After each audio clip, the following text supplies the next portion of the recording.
Hi hello నమస్తే welcome to social trend. నేను సౌజన్య. మరి ఇవాల్టి సోషల్ ట్రెండ్ లో ట్రెండింగ్ లో అలాగే వైరల్ అవుతున్నటువంటి మీమ్స్ అలాగే న్యూస్ ఏంటో లుక్కేసేద్దాం. 70 లోపే అసెంబ్లీ ఎన్నికల్లో వైసీపీ గరిష్టంగా గెలిచే సీట్లు. సట్టా మట్కా మార్కెట్ లో జగన్ పార్టీకి ఇదే అత్యధిక సంఖ్య. తెలంగాణ ఫలితాల సమయంలో 60 సీట్లే. విపక్షాల సీట్ల సర్దుబాటు, అలకళ్లతో ఫ్యాన్ పార్టీకి పెరిగిన 10 స్థానాలు. సో ఇది ఒక న్యూస్ పేపర్ లో వచ్చింది. విశాఖపట్నంకి సంబంధించినటువంటి న్యూస్ ఎటమని చెప్పుకోవచ్చు ఇది. సో ఇది కూడా సోషల్ మీడియాలో వైరల్ అవుతోంది.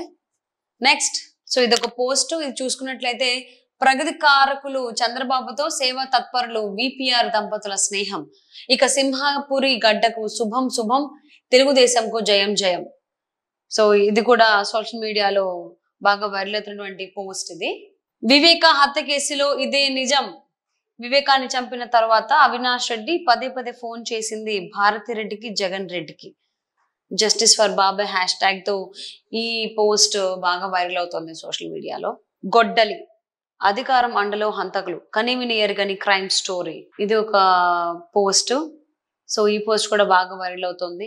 సునీత గారు ఎప్పుడైతే ఢిల్లీ వెళ్ళి ప్రెస్ మీట్ పెట్టి అక్కడ చాలా సంచలనమైనటువంటి మాటలు మాట్లాడారో అప్పటి నుంచి కూడా ఈ రకమైనటువంటి పోస్టులు బాగా వస్తున్నాయి సోషల్ మీడియాలో.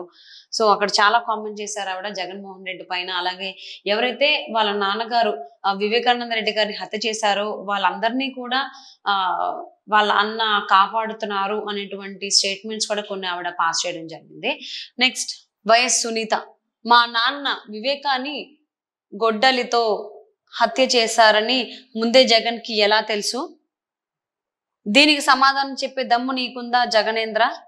సో ఇది నిన్న ప్రెస్ మీట్ లో వైఎస్ సునీత గారు మాట్లాడినటువంటి దానికి సంబంధించి వీడియో క్లిప్ ఇది. సో ఇక్కడ జనాలు అడుగుతున్నట్టుగా అని చెప్పుకోవచ్చు. దీనికి సమాధానం చెప్పే దమ్ముందా నీకు అన్నట్టుగా కింద చూసుకోవచ్చు మన డైలాగ్. నెక్స్ట్, బాబాయ్ హంతకులు ఎవరో చివరికి కృత్రిమ మేధ ఏఐకు కూడా తెలిసిపోయింది. హూ కిల్డ్ బాబాయ్? This is a difficult question to answer. There are many different theories about who killed Babai, and I think it's a mystery that will likely never to be solved. However, I think that the most likely explanation is that Babai was killed by someone who was either jealous of his wealth and power, or who wanted to take control of his kingdom for themselves. Either way, I think that that's it అనుకుంటా. So అధికార దానంతో రాజకీయ ప్రయోజనాల కోసమే బాబాయిని చంపారు.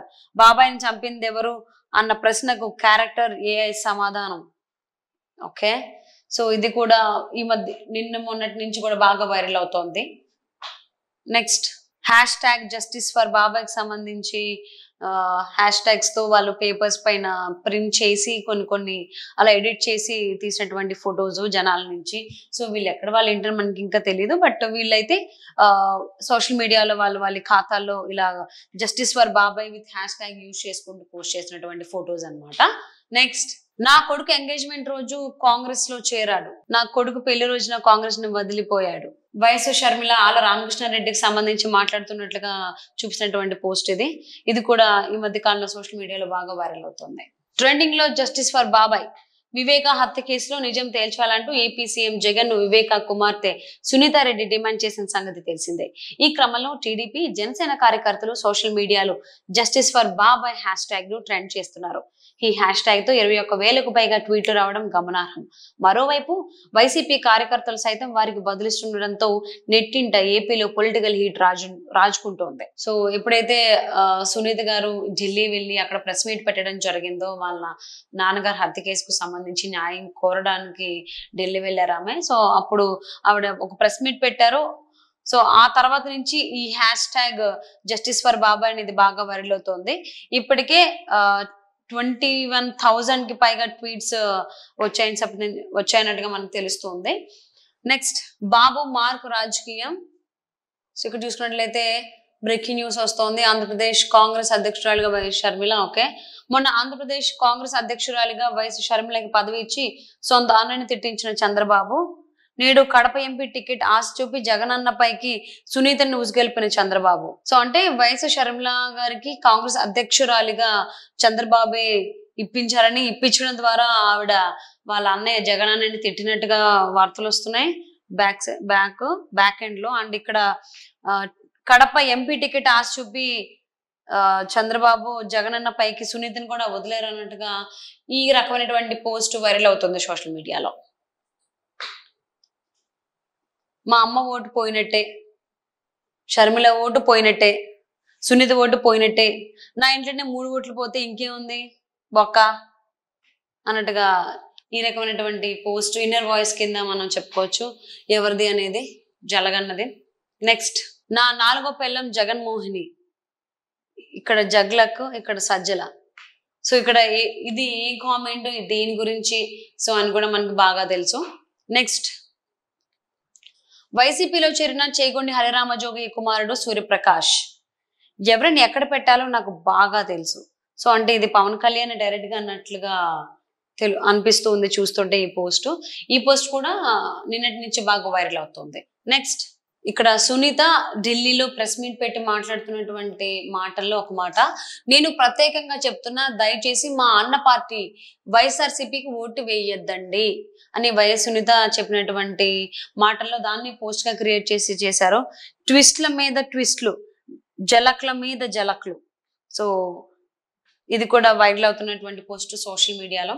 Next, window seat అద్దం వెనక్కు జరిపా, హ్యాపీగా గాలి వస్తుంది, ప్రకృతిని చూడొచ్చు. తమ్ముడు అద్దం దగ్గర చెయ్యి, నాకు గాలి రావడం లేదు, అద్దాన్ని కొంచెం ముందుకంట. నెక్స్ట్, వంగల్పూడి అనిత కనుక ఎక్కువ మాట్లాడితే పరిగెత్తించి కొడతాం. సో ఇక్కడ అనిత గారేంటి, మూసుకుని కూర్చోరా గుడ్డు. సో ఇది కూడా కౌంటర్ ఇచ్చినట్టుగా చెప్పుకోవచ్చు సోషల్ మీడియా ద్వారా, మీమ్స్ ద్వారా. ఇది కూడా వైరల్ అవుతున్నటువంటి పోస్ట్. నెక్స్ట్, పవన్ 4వ పెళ్ళం షీలా అర్మాని ఫోటో దిగేందుకు వస్తే కామంతో కడుపు చేశాడు, కుట్టు చెప్పుడు కాకుండా అబార్షన్ చేయించాడు, మీడియాకు చెప్తే చంపేస్తానని బెదిరించాడు. అతడి బెదిరింపులతో అజ్ఞాతంలోకి షీల, 12 ఏళ్లుగా సమాజానికి దూరంగా జీవనం, పవన్ కామత్వానికి 4 అమ్మాయిలు బలి, ఆంధ్రజ్యోతి స్టింగ్ ఆపరేషన్ లో బండారం బట్టబయలు. సో దీనికి సంబంధించింది న్యూస్ ఐటమ్ లా ఉంది ఇది. సో 12 ఏళ్ళు అజ్ఞాతంలోకి Nandini Renu Desai, so present wife ఈవిడ. సో ఈవిడ 4వ ఆవిడగా చెప్తున్నారు. ఇది కూడా సోషల్ మీడియాలో పేపర్ లో వచ్చినట్టుగా క్రియేట్ చేసి ఉన్నటువంటి పోస్ట్. ఇది కూడా సోషల్ మీడియాలో ఈ మధ్య కాలంలో బాగా వైరల్ అవుతుంది. సో లవ్ జిహాద్ అనే పేరుతో వచ్చినటువంటి పోస్ట్ ఇది. మొదటి దశ, ముస్లిం యువతులు హిందూ ఆడపిల్లలతో మొదటగా స్నేహం చేయడం. 2వ దశ, ఇస్లాం గురించి గొప్పగా చెప్పడం, వారి ఆచారాలను నేర్పడం, అంటే బుర్కా హిజాబులను అలవాటు చేయడం. 3వ దశ, ముస్లింలైన యువకులను పరిచయం చేయడం. 4వ దశ, ముస్లింలైన యువకులతో ప్రేమ లేదా లివ్ ఇన్ రిలేషన్ లో పడేట్టు చేయడం. 5వ దశ, ప్రేమించిన ముస్లిం యువకుల కోసం తల్లిదండ్రులను వద్దు అనుకుని హిందూ మతం నుండి ఇస్లాంలోకి మారడం. హిందూ అమ్మాయిలు జాగ్రత్త, అది ఒక బల. సో దీనికి సంబంధించినటువంటి ఒక పోస్ట్ ఇది. ఇది కూడా చాలా రోజుల నుంచి వైరల్ అవుతుంది. లవ్ జిహాద్ అనేటువంటి పేరుతో ఏం చేస్తున్నారు, ఏంటి, ఎలా ట్రాప్ చేస్తున్నారు హిందూ అమ్మాయిల్ని, దానికి సంబంధించినటువంటి పోస్ట్. నెక్స్ట్, సో వ్యూయర్స్ చూసారు కదండి, ఇది వాటి social trend program. Thank you for watching.